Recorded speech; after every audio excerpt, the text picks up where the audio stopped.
ગુજરાતની આન બાન અને શાન એટલે કે ગીરના સાવજ, જેનું રક્ષણ ખૂબ મોટો પડકાર હંમેશાથી રહ્યો છે. અત્યાર સુધી ટ્રેનની અડફેટે આવવાથી સિંહોના મોતની ઘટના વધતી જઈ રહી હતી, પરંતુ હવે હાઈવે પર વાહનોની અડફેટે આવતા પણ સિંહોના મોત થઈ રહ્યા છે, જેથી જંગલ વિભાગે હાઈવે પરથી પસાર થતા સિંહોના રક્ષણ માટે ખાસ એક્શન પ્લાન બનાવ્યો છે. કેવી તૈયારી કરી છે, આવો જોઈએ.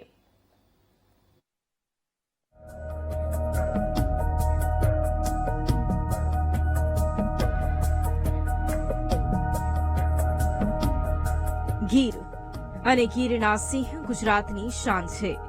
દેશ અને દુનિયામાં એશિયાઈ સિંહો માત્ર ગીરમાં જ જોવા મળે છે.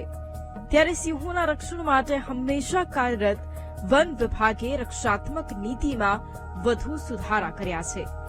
રેલવે ટ્રેક પર ક્રોસિંગમાં થતા સિંહોના મોતના કિસ્સા તો ટ્રેકર્સ ગોઠવતા ઘટ્યા, પરંતુ ભાવનગર સોમનાથ હાઈવે પર રાજુલા જાફરાબાદ કોસ્ટલ બેલ્ટ વિસ્તારમાંથી પસાર થતા હાઈવે પર સિંહોના અકસ્માતના કિસ્સા વધી રહ્યા છે, જેથી વન વિભાગ દ્વારા આ હાઈવે પર સિંહોની અવરજવરવાળા વિસ્તારમાં ખાસ ટ્રેકર જોગવાઈનો એક્શન પ્લાન ઘડવામાં આવ્યો છે.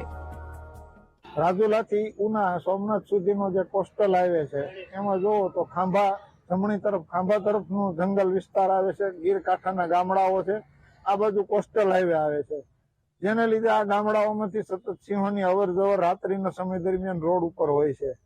એક બે નહીં પણ 5-10 ના ટોળામાં સિંહો નીકળતા હોય છે, જેને લીધે વાહન ચાલકોને પણ મુશ્કેલી પડે છે અને અકસ્માતને લીધે સિંહોના મૃત્યુની સંભાવના પણ વધુ રહેલી હોય છે. જે અનુસંધાને વનતંત્રએ અત્યારે આળસ ખંખેરી અને આ હાઈવે ઉપર અલગ અલગ જગ્યાએ 19 પોઈન્ટ નક્કી કરેલા છે કે જ્યાંથી સતત સિંહોની અવરજવર વધુ રહેતી હોય છે.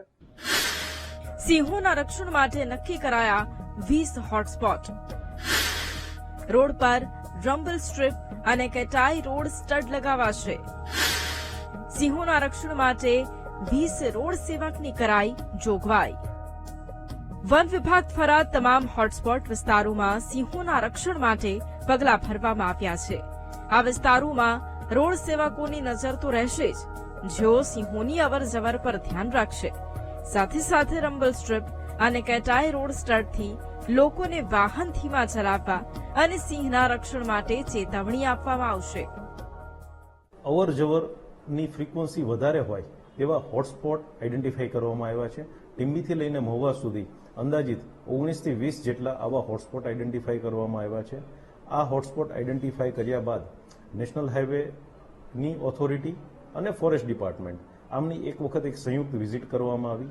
આ સંયુક્ત વિઝિટ દરમિયાન નેશનલ હાઈવે તરફથી એવી એક એશ્યોરિટી આપવામાં પણ આવી છે કે જે આવા હોટસ્પોટવાળા વિસ્તારો છે ત્યાં તેઓ રમ્બલ સ્ટ્રીપ કરશે કે જેથી વાહન ચાલકને ખ્યાલ આવે કે આગળ કોઈ એવો ઝોન આવે છે કે જેમાં સાવચેતીપૂર્વક વાહન ચલાવવાની જરૂરિયાત છે.